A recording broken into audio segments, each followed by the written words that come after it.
শুধুমাত্র এই দোয়াটি একবার পড়েন, আল্লাহ তাআলা আপনার 90 বছরের গুনাহ মাফ করে দেবেন ইনশাআল্লাহ। আপনার 90 বছরের গুনাহ মাফ হয়ে যাবে যদি মাত্র এই দোয়াটি যদি একবার পড়তে পারেন। আপনার ভাগ্য খুলে যাবে, রিজিকে বরকত আসবে, মনের ন্যাক আশা পূরণ হবে, আল্লাহ আপনার সব দোয়া কবুল করে দিবেন। সুবহানাল্লাহি ওয়া বিহামদি। এত ফজিলত, এই দোয়াটা আপনারা শেয়ার করে দিবেন। এই যুবকেরা, আমল না করেও সওয়াব পাবা। তোমার একটি শেয়ারে, একটা বাটনে প্রেস করে তুমি সওয়াব পেয়ে যাবা। কারণ তুমি আমল না করো, অন্য কেউ যদি তোমার শেয়ারের বদৌলতে আমল করে সওয়াব তুমি পেয়ে যাবা। নবীজির হাদিস। আমার ভাইয়েরা, আল্লাহর কাছে দোয়া করা, আল্লাহর কাছে দোয়া চাওয়া, এটি হলো মুমিনদের কাজ। আমার আল্লাহ বান্দাকে বলেন, বান্দারে উদউনি আস্তাজিব লাকুম, আমার কাছে চাও, আমার কাছে চাইলে আমি আল্লাহ তোমাকে দিয়ে দিব।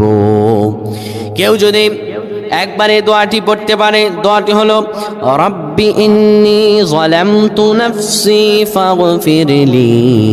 কেউ যদি এই দোয়াটা একবার পড়তে পারে, আমার আল্লাহ তাআলা তার 90 বছরের গুনাহগুলো মাফ করবেন। কবিরা গুনাহ নয়, সেটি হলো সগীরা গুনাহ। সগীরা গুনাহ মাফ হবে। বলবেন হুজুর 90 বছর তো হয়নি, তাহলে গুনাহ মাফ হবে কি করে? আপনার যত বছর হয়েছে তত বছরের সগীরা গুনাহ মাফ হবে, আর বাদ বাকিটা কাউন্ট করে আপনার আমল নামায় নফল নামাজ, নফল আমলের সওয়াব আল্লাহ তাআলা আপনার আমল নামায় দিয়ে দিবেন। কিন্তু এটির ব্যাপারেও সহিহ সনদে তেমন কোনো গুরুত্ব আরোপ হয়নি, এটির ব্যাপারে তেমন কোনো উল্লেখিত সহিহ সনদ নেই। কিন্তু আমল করতে পারেন, যেহেতু এর অর্থ সুন্দর। আল্লাহ আমাদের কবুল করুন, আমিন।